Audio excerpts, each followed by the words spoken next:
बदतमीज बहू। सभ्यता से भरपूर शास्त्री परिवार की इकलौती बेटी मोहिनी को बचपन में ही पढ़ाई के लिए विदेश भेज देते हैं, जहां से वो सालों बाद ग्रेजुएशन पूरी करके इंडिया वापस आती है, जो अब संस्कार, सभ्यता, संस्कृति जैसी चीजों से कोसों दूर होती है। एक सुबह मोहिनी शॉर्ट ड्रेस पहने, कानों में हेडफोन लगाए जोर जोर से इंग्लिश गाने गाती हुई घर में घूम रही होती है। सुबह सुबह भगवान का नाम लेते हैं, राक्षसों की तरह चिल्लाते नहीं। पॉप्स, आपको अच्छे गाने की बिल्कुल समझ नहीं है, so take a chill pill. अरे मोहिनी, पापा से ऐसे बात करते हैं क्या? सारी तमीज भूल गई हो। ओह मॉम प्लीज, इतनी बड़ी भी कोई बात नहीं हुई, सो डोंट ओवर रिएक्ट।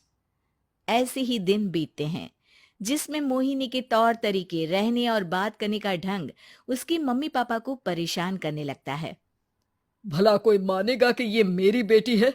रीति रिवाज और संस्कारों से तो इसका दूर दूर तक कोई नाता नहीं, और अब तो लगता भी नहीं कि कभी होगा। अरे ऐसे कैसे नहीं होगा? लड़कियां सारे नखरे अपने माँ बाप को ही दिखाती है। ससुराल जाकर उन्हें सब कुछ करना भी पड़ता है और मानना भी। पत्नी की बात शास्त्री जी समझ जाते हैं और कुछ ही दिनों में अपने से भी ज्यादा धार्मिक परिवार में निखिल के साथ मोहिनी का रिश्ता पक्का कर देते हैं। रिश्ता तो पक्का कर दिया, पर यहाँ मोहिनी को कैसे मनाएंगे? शादी ब्याह के मामले में आटे में नमक जितना झूठ तो चलता है जी। इसी तरह एक के बाद एक तिकड़म लगाते हुए दोनों मिलकर मोहिनी को शादी के लिए तैयार कर लेते हैं और मोहिनी निखिल की शादी हो जाती है, जिसके अगले दिन से ही मोहिनी दोबारा अपने पूरे अवतार में शॉर्ट ड्रेस पहनकर घर में घूमने लगती है। बहू को ऐसे देख सास की आंखें फटी की फटी रह जाती हैं। अरे ये क्या बेशर्मी है, हमारे घर की लड़कियां जींस तक नहीं पहनती और तुम बहू होकर इतने छोटे कपड़े पहनकर पूरे घर में घूम रही हो। सीरियसली मॉम, प्लीज आप अपनी इस 80 के दशक वाली सोच में मुझे इंक्लूड मत करो। हाय तौबा, एक तो बेशर्मी दिखाती है, ऊपर से सास के साथ जुबान भी लड़ाती है। अरे जल्दी कपड़े बदल कर आ, घर की पहली आरती तुम्हें ही करनी है। इतनी देर में निखिल भी वहां आ जाता है। माँ पापा आने वाले हैं, पूजा का सारा सामान तैयार है ना? ये पूजा हमेशा मेरे बॉयफ्रेंड्स के पीछे पड़ी रहती थी और अब हस्बैंड के पीछे भी आ गई। मोहिनी की बातें सुन सास तो अपना सिर पकड़ लेती है, लेकिन निखिल किसी न किसी तरह उसे पूजा के लिए कन्विंस करके कपड़े चेंज करने के लिए भेज देता है, जिस पर पूजा खत्म होने के बाद वो एक बार फिर अपनी शॉर्ट ड्रेस में आ जाती है। बहू, ये क्या तरीका है? संस्कार नाम की कोई चीज है या नहीं? नहीं ससुर जी, संस्कार मेरा दूसरा बॉयफ्रेंड था, अब तो मेरा उससे कोई कांटेक्ट नहीं है। मोहिनी का जवाब सुन के ससुर तो भगवान नाम जपते वहां से चले जाते हैं, लेकिन सास बहू के बीच कहासुनी फिर शुरू हो जाती है, जिसे इग्नोर करते हुए मोहिनी घर से बाहर चली जाती है और देर रात घर वापस आती है। मोहिनी, मैं जानता हूं कि तुम विदेश में रही हो और तुम्हें वहीं की आदत है, पर यहाँ चीजें कुछ अलग है। अगर तुम उस हिसाब से कुछ एडजस्ट कर लो तो सबके लिए सही हो जाएगा। I am not in a lecture mood. Good night. अगली सुबह मोहिनी देर से उठकर एक बार फिर उसी तरह सबके सामने आती है, जिस पर उसकी सास कुछ बोले उससे पहले ही मोहिनी की दोस्त मोनिका और रेचल वहां आ जाती हैं। Oh, hi, darling. How are you? OMG, we missed you so much. I missed you too, darling.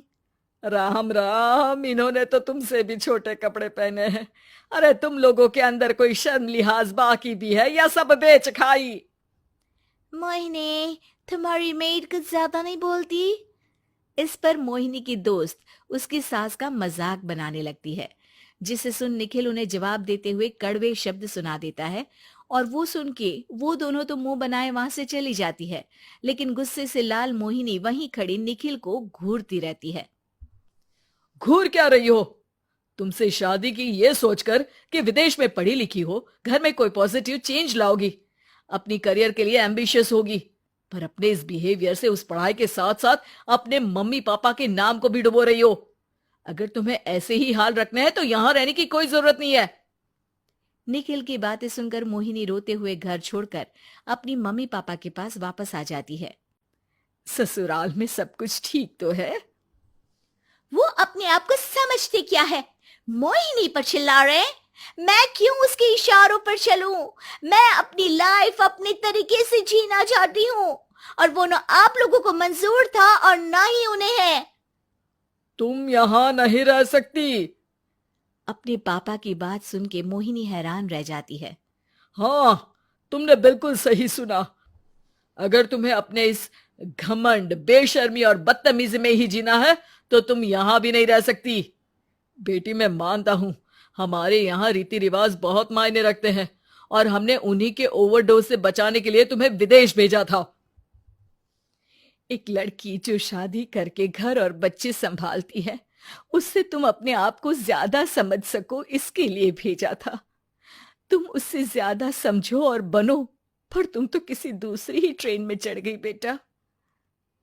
उसके मम्मी पापा बहुत देर तक मोहिनी को सारी बातें समझाते हैं, जिन्हें सुनकर मोहिनी को अपनी गलती का एहसास होता है। वो जॉब ज्वाइन कर लेती है और ससुराल वापस आकर उन्हें मॉडर्न बनाती है और खुद भी कुछ रिवाज सीखते हुए खुशी से रहने लगती है।